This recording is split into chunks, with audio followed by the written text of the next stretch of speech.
So today we're talking about being baptized in the Holy Spirit. Some people call it the infilling of the Holy Spirit. So it's just important for you to know that when you put your faith in Jesus Christ, that you have received the Holy Spirit. You are sealed with the Holy Spirit. You have His nature, His character. It'll take some time for you to grow in those things, but you have received the Holy Spirit.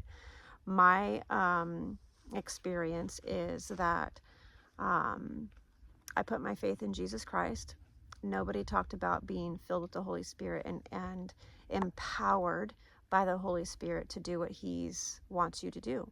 No one talked about that. They talked about being in the Spirit, but it was more of you got to be joyful and you got to be happy. That was their, if you were in the Spirit, you were joyful and happy. And if you weren't in the Spirit, then you weren't. And so in the beginning, I was being convicted all the time, so I wasn't happy. And so they would say I wasn't in the Spirit, but I really was, because He was convicting me of sin, and it was a good thing. And so,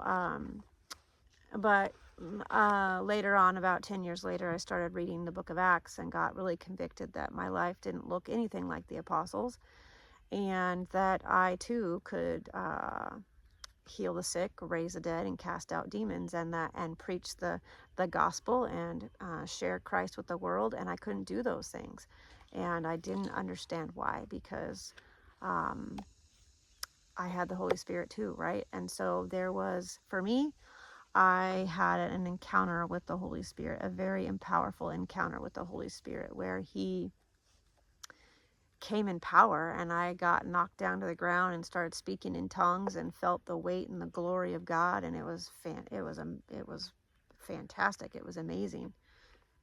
I became a different person. I was delivered of a spirit of fear.